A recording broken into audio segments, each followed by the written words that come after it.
Begin. Okay, so hello everybody. I'm Cazis, and joining me today is Emu, Hey! and we're cliche YouTubers. So here we are, doing a cliche YouTube introduction. Today we'll be talking about a Blood Bowl 2 league, the Piggleton League, and their Chainsaw division. The Piggleton League was founded on the concept that has been bantered about between goblin tinkers for centuries. Which is better, chainsaw or flamethrower? At the I end mean, of in this, my opinion, it's Chainsaw. I'm a flamethrower man myself, Well, but by the that's end where of you're wrong. by the end of this process, we'll have a definitive answer. So there are two divisions in this league, made up of how many teams? 16 each? Yeah, it should be. Yeah, there's 15 rounds, so it's 16 teams. And let's just jump straight into it. So the first team in the Chainsaw division, the Sandler All-Stars. They're a Bretonnian team, coached by OP Kitty, which I believe is how you pronounce that. Now, And as a note, he's level 10, so he has some experience on the pitch compared to some of the players in the league. I mean, oh, there good. are a lot of newer coaches. Very myself much so. included, That's exactly right. And OP Kitty is actually one of the league admins, so, you know, he has quite a lot of, from speaking to him, he has quite a lot of Blood Bowl experience in terms of both online and tabletop, so, you know, he could be a possible contender, yeah? If it wasn't for the fact that he picked Bretonnians, I'd totally... No, I'm just kidding. Oh, it's the fact that he's No, chosen but no no, motto no. that really triggers me, you know? He couldn't even be bothered to pick a motto for his team. Unbelievable. I So can't believe it. what has he actually picked, and has he got custom names? Yes, he does have custom names. That's good. Oh, I see. They're all oh, the Sandler also. They're all bloody what's his name? Adam Sandler. Is that his name? And they're also... Yeah. Yeah. They're all Adam Sandler characters. Not an actor I care for. Now, I do think that he has an advantage by having good team names. Yeah, absolutely. The team he's chosen is actually very different from the Bretonnian team that we discussed in our little Bretonnian intro. He's Yeah, I think the thing here is that you have a bunch of shit, and then you have your 4 players that you actually care about. Yep. And I think that's a good way to play. You just have I garbage, really like that this. you can sacrifice. I really like this. I think the blockers are actually a pile of shit as well, so you might as well just get the cheap shit. And then he's got 4 rerolls. So, you know, this man clearly fears Nuffle's wrath. He's been on the receiving end of some snake eyes in his time. Well, he doesn't need to fear them as much with 4 team rerolls. I think he's gonna be okay. Yeah, I mean, I don't know. I still don't rate Bretonnians very highly. I'm very inexperienced with them, but I don't really like them. So we'll see how he gets on. I think this is actually a better build than the one I suggested on when we did our basic intro. I think I like this a lot more. I'd prefer to play with this than the one I suggested. Well, I mean, I'd love to see them on the pitch. I'd love to see some linemen being sacrificed. A whole bunch of dead bodies littering the field. yeah. I'm looking forward to at least seeing that. I wonder who is playing first. So Sandler All-Stars in the schedule are up against... I can't find them. Hogs of War. We'll find out about them later. Oh, that was the wrong button. So we'll see how they are. Yeah. So, yeah, I don't know. I like that team a lot more than perhaps most Bretonnian team, but still, it's a Bretonnian team. I don't really rate it. Let's move on. Hogs of War, as a side note, are Chaos Dwarves. So it's God. going to be... That's rough. He's going to take a beating. Oh. Hopefully he comes out. Absolutely. Oh, that's not a matchup I fancy. Let's move on to the next team, which is a Chaos team. Very strange pick for a sort of long format tournament. But again, I guess actually in a long format tournament they stand a better chance than the short format because they might actually have some time to level up. Again, Coach Chabsu. He's level 20, so that means he's played quite a lot on Blood Bowl 2. So, again, another experienced coach. That should give him a clear edge over a number of the players in this league. Yeah, I mean he's playing Chaos, and this is something that you'd see, right? 4 Chaos Warriors and the rest Beastmen. That seems like super standard in a lot of games that I've watched. That's the best Chaos build. I mean the Minotaur is nice, but he's kind of used actually. Yeah, and I mean they're not a super fast team, but they have the Beastmen that are they're pretty okay. They're pretty decent. Beastmen are good. I like Beastmen. Chaos Warriors, really nice. One of the few Strength 4, Agility 3 pieces, so they can actually handle the ball. they can handle the ball as well as any of the other players on the team. By skipping out on the Minotaur, he gets 3 rerolls, which is really important considering that Chaos start with no skills whatsoever. So they don't get any bonuses to pick up the ball, they don't get any bonuses to passing, they don't get any bonuses to catching or dodging or blocking. So you're going to get through those rerolls. And early on, if I'm not mistaken, he's going to be up against the Skaven. So it's going to be, I mean, they're both going to be running it in, plus or minus, but the Skaven are going to, they're both running matches, but it's going to be a brawly team versus one that kind of focuses on evasion. Yeah, Skaven against Chaos is actually a pretty good matchup because for the Skaven, oh, for God's sake, I keep the wrong button and going right back to the beginning. Useless. Yeah, so the Skaven against Chaos matchup is actually really good, in my opinion, for Skaven, because once you get behind the Chaos, they can't catch you. All of your players on the Skaven team are faster than all of the players on the Chaos team. So what would you do as Chaos? Like, how are you gonna... As Chaos, you have to close down the space. You have to make sure that you're not overcommitting. Because, like when you're playing against any fast team, as any slow team, if you overcommit, you will be punished. Or at least you stand a very high chance of being punished. They're going to really struggle to knock down gutter runners, because they don't have any block and they don't have any tackle. And that's usually how you get rid of gutter runners at low team value, is you use your blitzers, your block pieces. But the Chaos don't have any of that, so it's actually very unlikely that they're going to be able to knock down a gutter runner if he's holding the ball. It only happens on a POW, which is 6. So hopefully some lucky injuries will come through, and maybe they can stack up some strength assists. But yeah, I mean, if the Skaven a screen, like I've seen you play before, it's going to be tough. It's going to be very tough. I'm firmly favouring the Skaven in that matchup. Okay, now let's move on. Up next. Who's this? The we have a novice coach. Level 1, Unquiet Emu. These are your lads, and you as well. I've not had a team motto. Unbelievable. But I've named my players. Have you? I've named everything. I just haven't.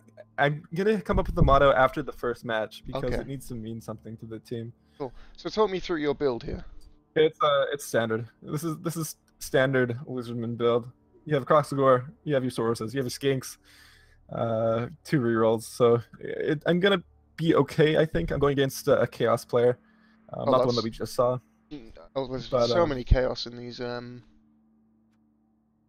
It's gonna be fighty. It's gonna be tough. There's gonna be I'm thinking there are gonna be a few injuries, but I think as long as I keep my Skink safe, it should be fine. But you know, just based on the build itself, I mean, the Croxagore, since many people are taking Minotaurs, it's gonna be the strongest thing on the field. Oh, yeah. With Mighty Blow, hopefully that will help me knock some people down. The other thing to remember about the Crocs is that because he's got the prehensile tail, the Chaos Warriors who can dodge will be struggling to dodge. They'll dodge as if they're Agility 2 pieces, rather than as Agility 3 pieces. Yeah, and I mean the Sauruses are 1 strength more than their Goatmen. Yep. So unless they get a charge off or a blitz off onto the Saurus, I mean they're gonna be hitting at a disadvantage. So I mean I have some strengths here, but it's gonna come down to the Skinks, I think. But I mean that's my team. It's Lizardmen, nothing special. The same thing I would say applies to Lizardmen as Skaven versus Chaos early on. Your Skinks are going to be very hard to get rid of. The thing you have to watch out for is the fact that Strength 4 Blitz from a Beastman means that or a Chaos Warrior, in fact, means that if they have just 1 assist, they'll get 3 dice against you. Yeah, it's going to be tough. But equally, you actually have more strength than the Chaos team considerably. They only have 4 Strength 4 pieces. You have 7 Strength 4 plus pieces. So, you know, yes, they get a Strength 4 Blitz, but in general play, you're going to be the stronger team. And your Saurus are much more durable than their Beastmen. So I think you stand a good chance against that in that matchup. I'm not sure who the coach for your Chaos team is. We'll get to them later. We'll take a look. But up next we have another Bretonnian team, so we're going to take a look. Now, this is another level 20 player, but they again have a different build than the one we saw previously. Yep. You went with blockers. This is the build that I suggested in our introduction beforehand. This is like the standard Bretonnian build. I don't think he's bothered to rename his players looking at it. You have a team motto? Live and die by the skulls of Nuffle, spelt incorrectly. Wonderful. I mean, it's close enough. Yeah, it's close enough. You know, Ellen and E. What's spelling, really? I mean, it's really, so this team has actually already played a game. Yeah, they've lost, unfortunately. But I mean, Yeah. it's not the end. Who did they lose against? Big sweaty Bullocks, a Chaos Dwarf team. Oh, and the MVP went to a dead lineman. That's bad news, Bears. That's going to really slow them down. That's I think probably the most unfortunate thing. Yeah, but the downside of this build is that you only have 2 rerolls. Big Bretonnian rerolls are insanely expensive. But they also don't need rerolls as much. I mean, they have their blocks. They have, well, it's mostly the blocks. They have 4 blocks and 4 wrestle, which means that generally you're using most of your rerolls, at least with a Bretonnian team, on the blocks, because but with 4 pieces of wrestle and 4 pieces of block, you don't need to do that. Yeah. So I mean, it's a fairly this is the basic Bretonnian. I don't rate this team's chances very highly, despite the experience of the coach. I mean, it's good to try something new, though. Oh, absolutely. So, you know, wish him the best, and hopefully he can turn it around. Yeah, good Anything's luck to possible, right? Oh, it's yeah. a dice game. Anything can happen. Roll enough 6s, it doesn't matter who you're playing. Okay, so next up, we have the Beer Breakfast Company. Coach Slippers, who is a level 1 coach, but having spoken to him, he definitely understands the game. He has a good knowledge of the game. Like, a lot of things, like, it's only counting your experience in Blood Bowl 2, not Blood Bowl 1, not Fumble, which is like an online app for this, and not in-game real game. So, I mean, it's an indication, but it's not. Exactly. And for all we know, this guy has multiple accounts. You know, it doesn't anything can happen, right? Yeah. So this is a dwarf team. Seems like a pretty standard dwarf team. Got this 5 longbeards. All 4 of his agility 3 pieces. I think that's really important on a dwarf team, and the 2 troll slayers. So this is identical to the build which I suggested in our basic introduction video. I think this is a solid dwarf build. There's nothing really wrong with it. There's nothing really bad about it. You get 3 rerolls. You get all 4 of your agility 3 piece.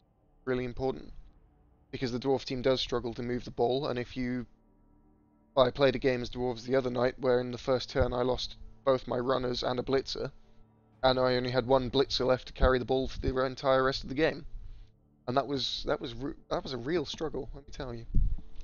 Yeah, I mean, so if you're going to be playing up against the dwarves, those are the players you're going to be targeting, right? Oh, absolutely. I mean, runners probably first. The runners are the only pieces on the dwarf team, other than the troll slayers, that have armor 8, but the troll slayers only have agi 2, so they're not actually a scoring threat most of the time. Yeah, and they don't have blocks, so they're they're easier to knock down than the rest of the dwarves, for sure. Exactly. 3 rerolls, very nice. Dwarves go through rerolls like crazy. Yeah, there's not much more to say about it. I like his naming scheme. He's going to be going up against the Blazing Saddles, and they're a human team.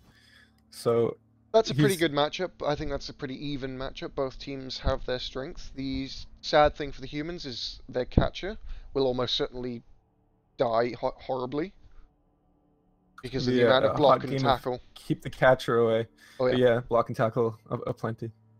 But just as a side note, the human player did go with the ogre, so he has some big hits coming in as well. Yeah, again, the big guys against dwarves can backfire on you though, because the troll slayers have Dauntless. Yeah. Yep. And Dauntless, for those who don't know, you roll a dice, and then if you roll anything above a 1, so 2+, you get to block as if you have equal strength to your opponent. So that means a troll slayer who is base strength 3 can block an ogre who is base strength 5 evenly, so a 1-die block. Now if you add an assist in there, that becomes a 2-die block in favour of the troll slayer, which is usually very, very hard to get on an ogre, or any big guy. Moving on. Well, we have the Khemri, so a lot of bashing focused teams so far. This is something you see quite often with actually more novice players. is they think that the only way to win Blood Bowl is to kill the other team, whereas actually, in fact, the way to win Blood Bowl is to score more touchdowns than your opponent. Well, you see, I know it's not the only way to win. I just know it's the best way to win. But It's the most reliable way to win. So this team, this guy's played before, so. well, this team build is pretty standard in terms of the players. I usually like to play with more of the throwers and blitzers, but you know, I understand what I would have done in this situation is actually he's wasted 30,000 gold pieces, in my opinion, on cheerleaders and fan factor. This is the move of, in my opinion, a novice coach, because these two things, the cheerleaders and the fan factor, they actually only affect chance to get more rerolls on the kickoff table. That's all they do. So on the result of cheering fans and on the result of I can't remember what the other one is, but yeah, so you roll and whoever has the most cheerleaders or fan factor at the end of the roll gets a bonus to their roll, and you can get one additional reroll like that. I mean, it's not bad. I mean, there's a good chance that he'll get that extra reroll. I mean, but is that more useful than, say, having a second thrower? Because if you take away one of the skeletons, which is 40k, and then 30k from the cheerleader and the fan factor, you could have a second thrower. And they are the most important players on the Khemri team, because they're the only players that can reliably, I say reliably for an agility 2-piece, they have overall the best chance of picking up the ball because they start with sure hands. And picking up the ball is the bane of Khemri teams. It's no, yeah. You take away the blitz. Well, not even. Yeah, you're right. Just a throw, and it's gonna be really tough. Yep. But literally, it's a high gamble. It's a very high gamble build because he's going with only one thrower, and then he's going into the fan factor cheerleader. So I mean, if things work out for him, it's probably gonna work quite well, and if things don't, it's gonna suck pretty bad too. Well, the problem as well is the fact that the thrower is only armor 7. So if this thrower is very likely to get knocked out, or killed, or injured in some way, and when that happens, there is no player on this team that can pick up the ball reliably. In which case, Hero is going to really struggle to score. I don't think this opening is strong for Khemri. I think Khemri can be a very strong team, but I think that Hero has misjudged the importance of the thrower as a piece. You definitely need to have 2 of them, in my opinion. It's good to play it safe, right? I mean, yeah. You win this game by forcing your opponent to make as many risky maneuvers as possible. Exactly. Yeah. But it might pay off. At the very end of the day, it might pay off. Who's he playing against first? He's playing as Dwarves first. Not the same Dwarf team. For God's sake, Simon. Press the wrong button again. I keep going back to the original division screen. Unbelievable. What a noob. Yeah, well, there you go. There we go. Okay, so he's playing against, yeah, a Dwarf team. That could be tough. Again, Dauntless can really even the odds against the strength that Khemri brings, and Khemri are worse than Dwarves at handling the ball, and are worse than Dwarves at actually punching people. They tend to die a lot more frequently than Dwarves do. But, you know, it's a dice game, anything could happen.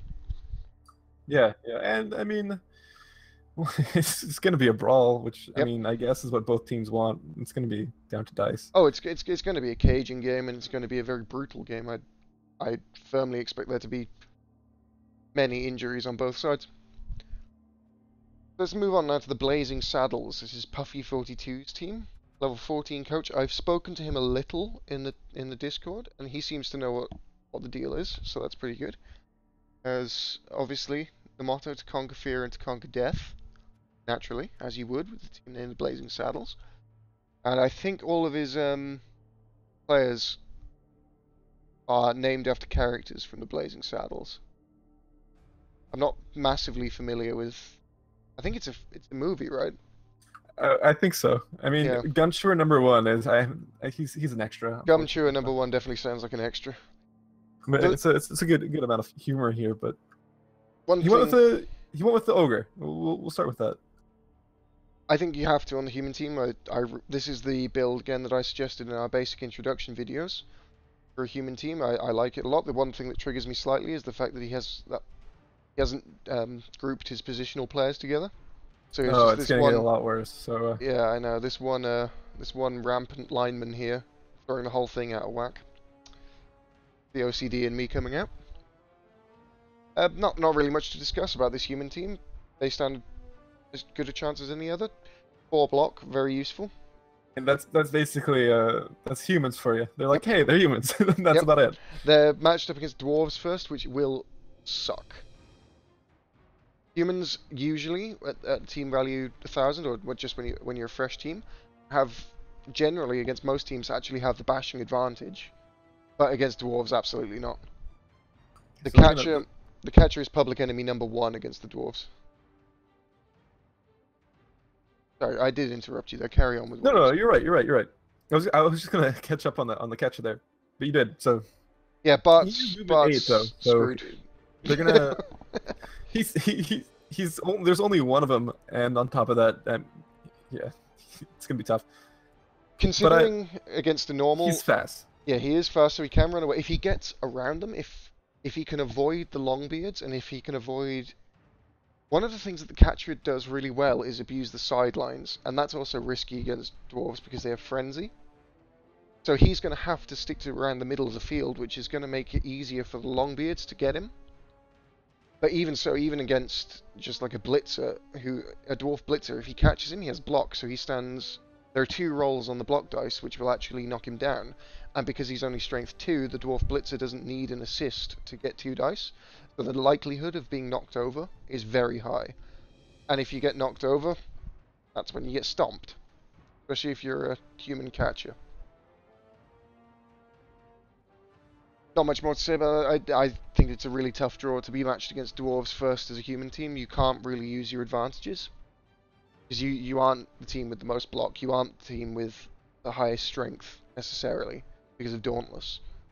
3 rolls will help him out. He's got a thrower, so, you know, that's sure hands and pass. So there could be some options there to pass over the head of the dwarves, if the catcher can get into space. Remains to be seen. Let's have a look at the big sweaty Bullocks. So they've won. They've already won. Yeah. This I think is another British coach, judging by play on words, and also the fact that he wants to stick the kettle on.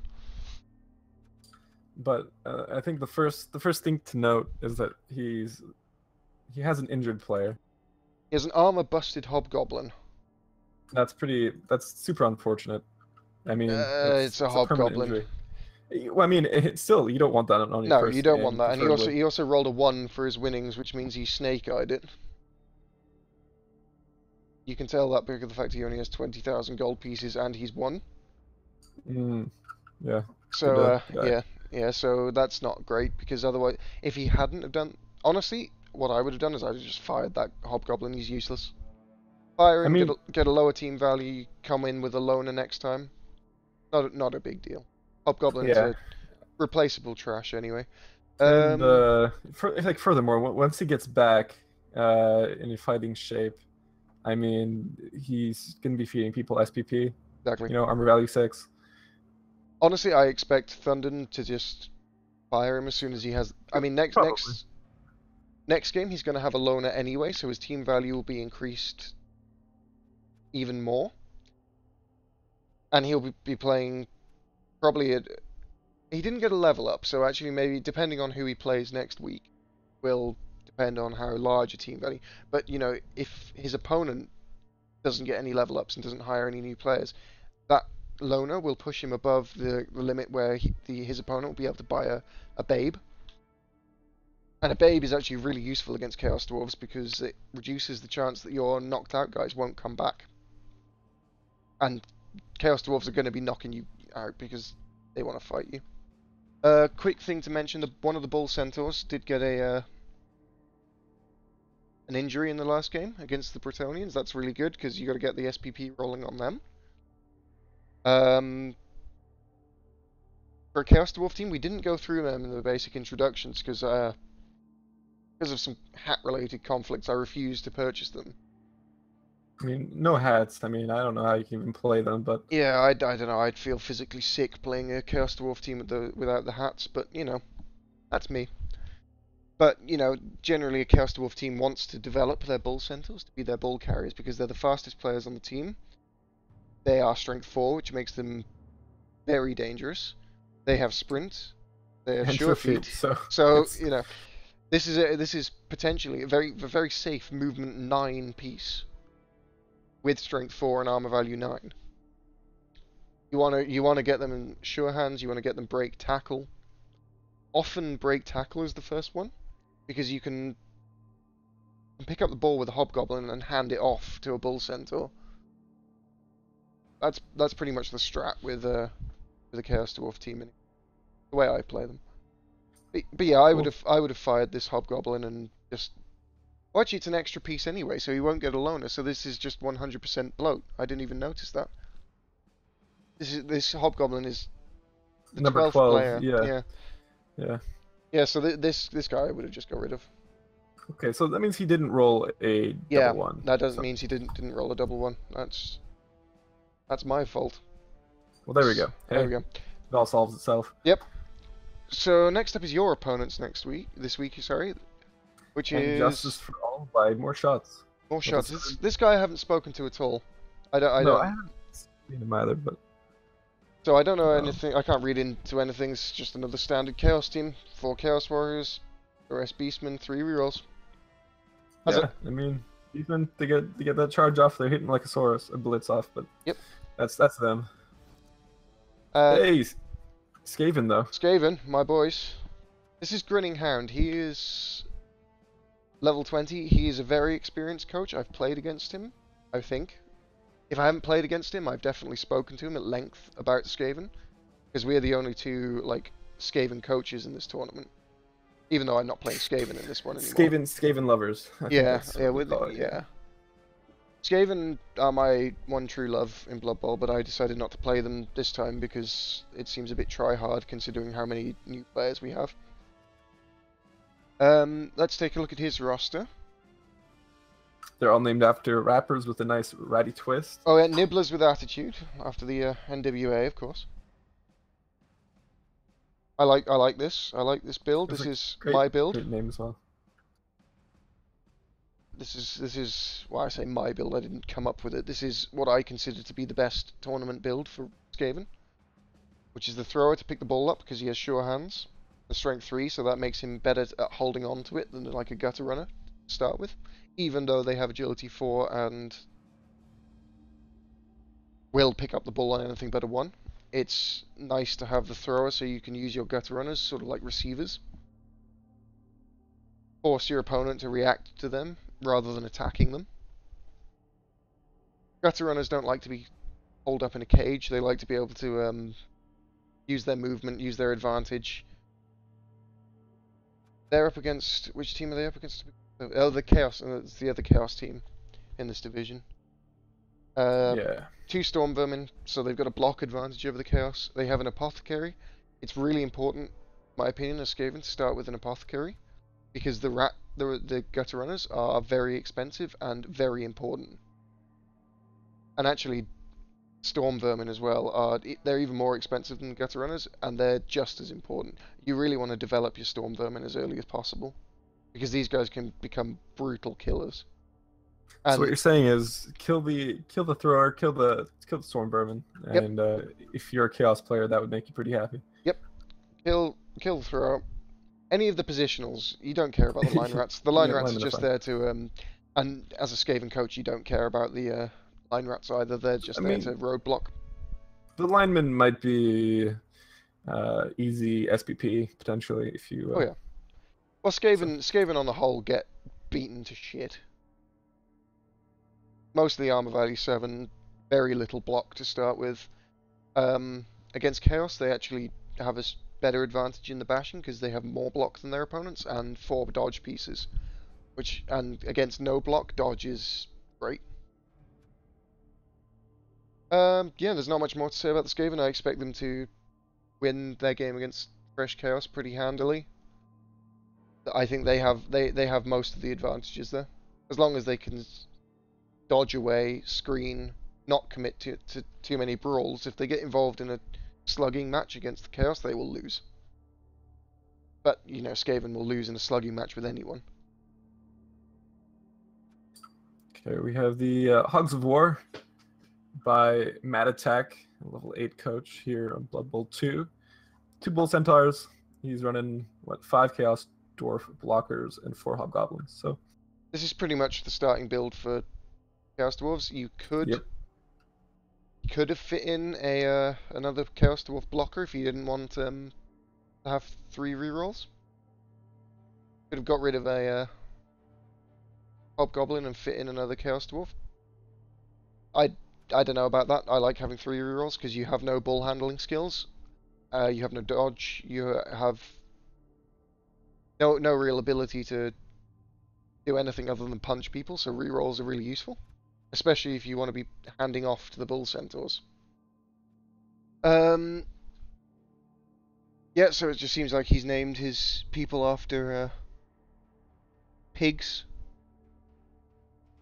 Yep, that's what it looks like. Yeah, Napoleon from Animal Farm. Old Major. Was Old Major Animal Farm as well? I feel like he was. Babe, obviously, from Babe. Tusker, which I think is... I'm not sure about these. World of Warcraft. That is from World of Warcraft, I'm sure of it. Yeah, there's a big pig called Tusker. Old Major's from Animal Farm. Yeah. Pumbaa, obviously, Lion King. Pork chop. I think that's just delicious. Pig themed. Yeah, I like pork chops. Yeah, Chaos Dwarves. They are playing against. Who are they playing against? Hogs of War are playing against. Oh yeah, they're playing against the Bretonnians. Now, obviously, the Sandlers. That's a horrible matchup. There's gonna be blood in that one. Okay, next team. The Gravely Dead. This is the first Undead team we've seen. I think the only Undead team in the top. I want to say. This is. We'll just say that and hope for the best. Yeah, that's a claim right there. So this is Coach BGK.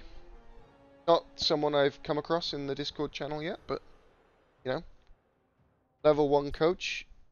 Most novice coaches don't pick Undead, but you know, who knows? I mean, it seems like a fun team to play anyway, right? So Undead are one of the more powerful teams, I think, certainly in the tournament setting. They are generally hard to kill. They have players that can do everything. They're big guys. The mummies, I think, are excellent. They struggle when they have to move, and they're very easily... So they're very expensive. That's 120k there, so that's more than 10% of your team's value in one player. And generally, unless you're very good at positioning them and get like lucky, they are going to be stuck on linemen for most of the game. So using them effectively is the key to a success with an Undead team. Again, Undead, this is an interesting build. This is the 3 ghoul start. I like this. It's really useful to have that extra. So Undead can have 4 ghouls, and their ghouls are generally their bull carriers. Apparently BJ has played a lot of games before, so this isn't going to be his first time playing that. That's nice, because Undead are a tricky team to handle correctly. So, you know, I'm glad that they're being in the hands of an experienced coach should give us some interesting games. So yeah, and like you said, just to outline that, if you're going up against mummies, throw your linemen on them and hope for the best. Throw your linemen on them, kill the ghouls. Ghouls are really squishy. That's about it. You don't have to worry too much about the zombies. They're utter trash. The whites are just good blitzers. Undead obviously don't have an apothecary, so they may most of their players have regeneration other than the ghouls, which is why you want to try and kill the ghouls, because there's no way, if they get injured, that injury is sticking, there's nothing to get rid of it. Okay, up next we have Orcentide, or is that an E? I don't know. Orcentide, yeah, why not? Orcentide. This is coached by Mangeurs. I played Mangeurs before. I think I beat him. I can't remember. I think I beat him, but he He's a fairly new coach, from my understanding. He plays well. He understands the game. Fairly standard orc build. Nothing wrong here. I mean, the only thing you might have taken out would be the thrower, but even then the thrower is really nice to have because he's got sure hands. I think this is the build I suggested for most new players. I like it. Orcs, very strong team. They're playing first of all against... have a look, see? Orcentide are playing first against Los Mariachis, which is a Wood Elf team. The next team in line, actually. So that could be a tricky matchup for them. Orcs don't have the speed to keep up with Wood Elves. They have the strength advantage. But they can very quickly get outflanked. And again, as I said about playing slow team versus a fast team, if you aren't mindful of your position and you overextend, you can get punished heavily. They also have no good answer to a war dancer. Speaking of war dancers, let's move on to Los Mariachis. The Wood Elf team under the coach Boomer. One of the few agility-based teams we've seen. So far we've just had Skaven and now these guys in this league. Well, I'm half agility based over on the Lizardmen. That's true. That's Thank you true. very much. I think most people would say that Lizardmen are a more bashy team than agility, but yes, That's I will a matter of grant you. opinion. Thank you very much. I will grant you it's a It's matter of opinion. Boomer is an experienced coach. I've spoken to him a lot actually about elves. He is very experienced with Wood Elves. I expect him to go far in this tournament, assuming that Wood Elves don't die, but that's always the risk. Only thing I'd say is I don't like starting with a catcher so early. Catchers are an extremely heavy investment, and they are really squishy. So, but what would you save the gold, or I would switch say to I would have alignment, saved the or- gold. I would have switched to alignment, save the gold, because that means even if you roll a 1 on your first winnings, you get a apothecary. So yeah, even if he does win, or it doesn't matter. If he plays the next match and he doesn't roll well on his winnings, he's gonna be kind of screwed. He's gonna not have an apothecary, and you need an apothecary for your war dancers. These guys are 100% stars of the show for this team. These guys can win a game by themselves. They level up super quickly. It's just the other reason I don't really like starting with a catcher is the fact that you're tempted to give him the SPP, because he needs block really badly. Whereas the war dancers are fully equipped to win you games right from the get-go. Once they get a couple of skills, you have a choice with war dancers. You can turn them to ball carriers, you can give them sure hands, you can give them sidestep, you can give them a whole bunch of skills that can make them really obnoxious ball carriers. Or you can turn them into mega blitzers. And that's sort of the way I like to use them, because they have leap, which means that they're excellent at breaking cages. What do elves suck at generally? Breaking cages. And then then later on, especially in a long format tournament, I mean this is a 15 game tournament, you are going to get developed players. Your catchers are going to come and they're going to get developed. They start off with the tools to score touchdowns as well. I don't like the investment so early on in the proceedings. I think it's a big risk, because if that guy dies, or if that guy's injured, or even if he misses the next game, there's an investment made that you're not getting a return on. Let's hope everything turns out okay for the elf player. Fingers crossed. He's playing against orcs. That can go well, that can go badly.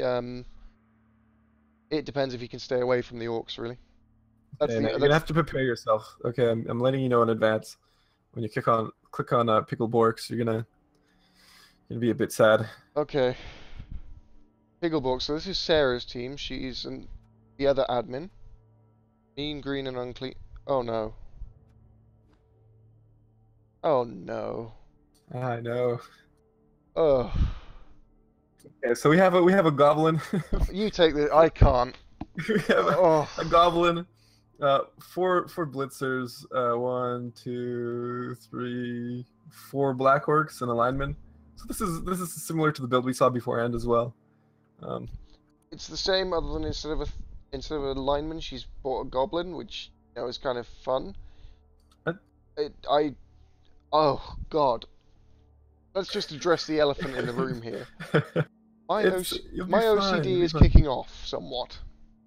I am a little triggered. Trigger warning, everybody. I gave you a heads up. Yep.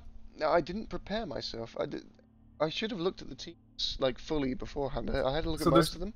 But there's no thrower. There's a goblin instead of a thrower. No, there's a goblin instead of a lineman. There is a thrower. I can't tell. Oh, it's chaos. Yeah, this is disgusting. I'm going to be honest, but Sarah, Sarah, if you're watching, please sort the shit out of your roster, because I'm not looking at your team again until you do. It's a very dirty tactic to confuse coaches who come to look at who they're playing against. Yeah, that's it. They'll have no clue. No idea. They're going to click opposing team, and they're going to go, well, there's some orcs there, and then they're going to go ahead. Who are playing against orcs? Yeah, who are they playing against? Sarah's first game is the Piggleborks, is against Bravely Dead, the Undead. Yep. That's an interesting one. That could go either way. I like the chances of both teams. They sort of both have answers to each other. The mummies outstrength the Black Orcs. Yeah. Yep. And they both kind of do the same job, but the mummies are better at it than the Black Orcs. The advantage, of course, is that there are 4 Black Orcs versus 2 mummies. Yada yada yada. I like that as that's a good first matchup for both teams. I think both teams could expect to come out of that with a win. Basically depends on the play and the dice. And the final team in the Chainsaw division, more Dwarfs, played by Coach Tomato, who's level 1. I'm a dwarf and I'm digging a hole. He's a fan of the Hogs cast, clearly. He's a fan of your I think that's your number 1 export now is yeah, Simon YouTube from videos? the Hogs cast. Yep. Yeah. I mean, what can that's I why say? you're making YouTube videos. Hey, look at you, just follow your dream. Exactly. I'm following the dream of Simon of the Hogs cast by making a video about dwarves. There you go. Gotta sing the song. This team upsets me. This is clearly a very new coach. Or a coach who doesn't care and just wants to have fun. 3 in fan factor, and 12 players to start. That's 100,000 gold, which is basically, in my opinion, wasted. As well as not grouping all his positionals together, yada yada yada. Broken record, stuck in a rut. There's no reason as dwarves to start with 12 players that I can see, unless you're running a death roller, but you don't have enough money to do that if you're running a death roller. 1 reroll as dwarves is not enough. They all have block. We're gonna spin it that way. Yeah, they all have block, but they can't move and they can't dodge, and skulls don't care about block. Yeah, I don't know. I don't rate this. This team seems like. Apparently, she didn't notice that she's new, but she didn't notice that she bought the 12th player there. Do you have a direct line? Yeah. I have a direct IV in my arm. I have instant knowledge. Excellent. I like it. That's why I'm here. That's why I brought you along, Emu. Your psychic powers. She's going against Khemri for her first match, though. So again, like you said, I mean, there's a. I give dwarves the advantage there, honestly.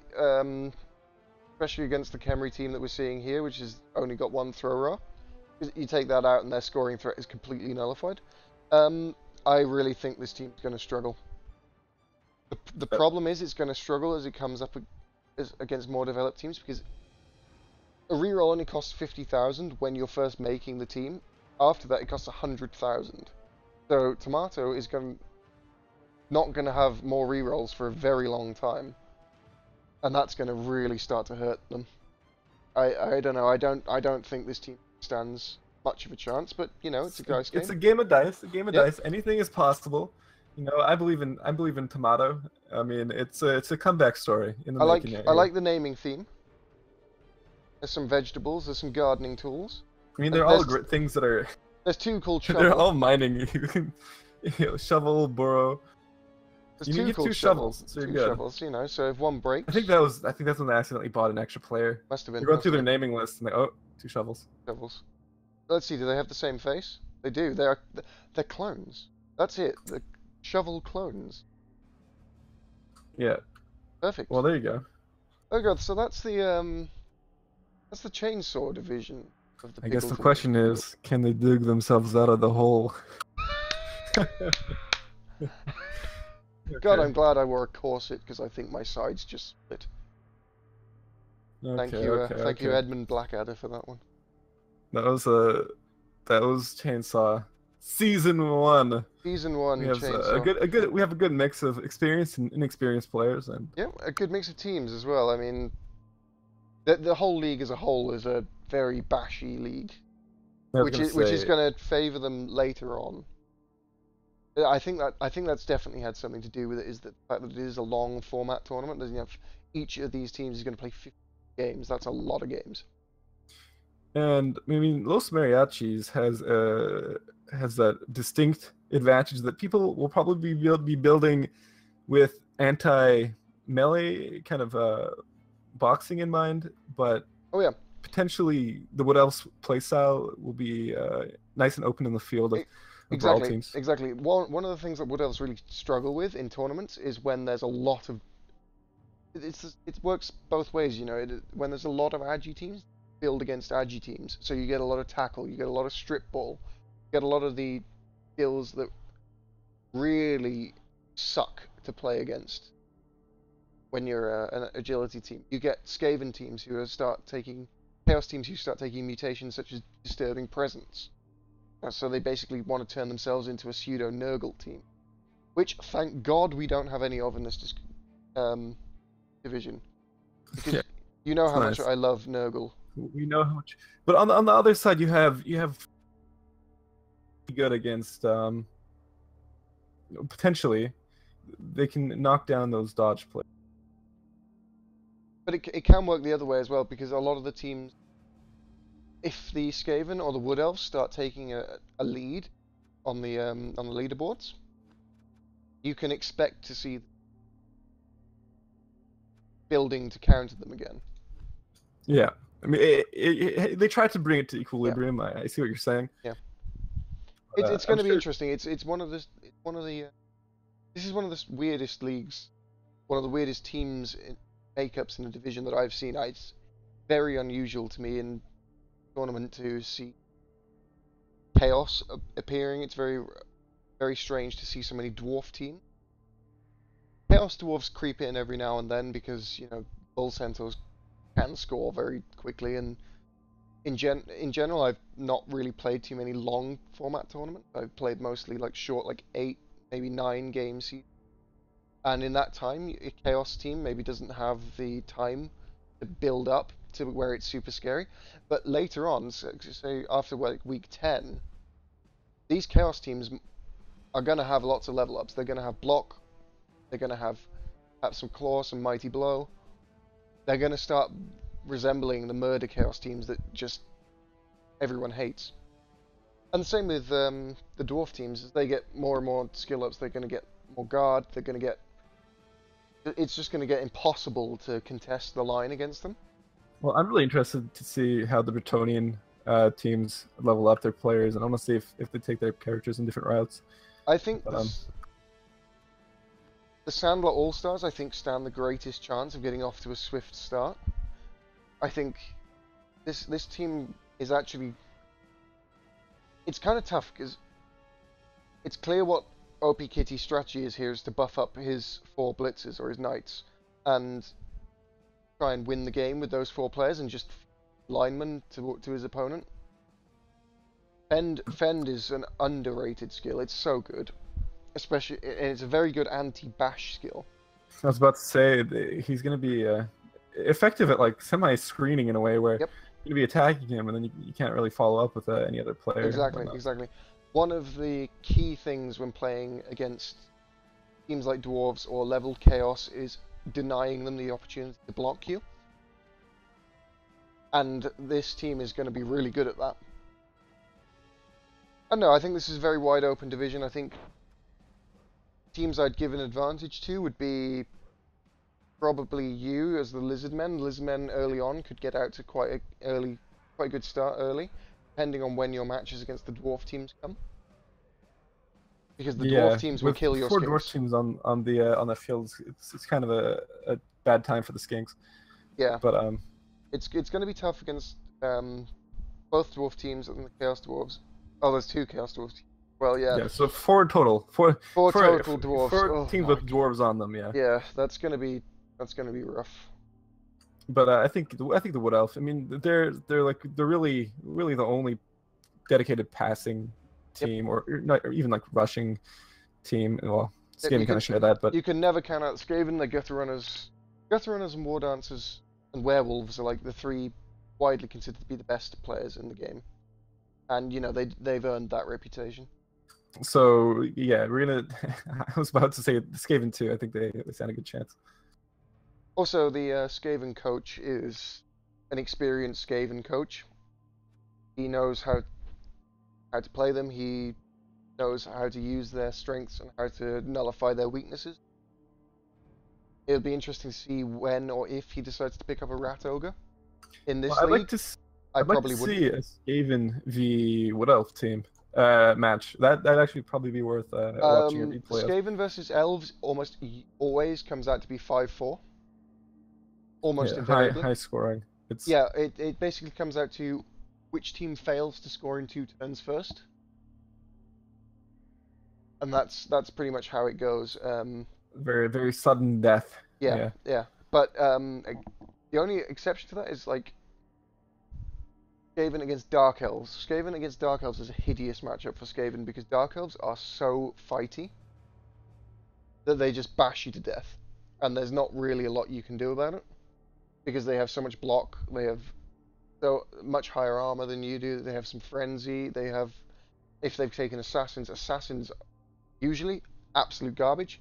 Very good against Skaven because assassins make straight armor rolls when they block with the stab ability. So they don't have to worry about knocking a Gutter Runner down. They just walk up to him and knife him. Oh my god, I love playing Dark Elves against Skaven. It's hilarious. I think we should probably draw that to a close there. We've waffled on for hours. That's everything. Yeah, that's Chainsaw Season 1. I tried earlier yep. to snip it up, but you did a good job, but you can't interrupt my rambling. Well, hey, I'm here just to remind you. So. All right, thanks for coming, Emu. Yeah, of course. Bye, YouTube. Yeah, see you later.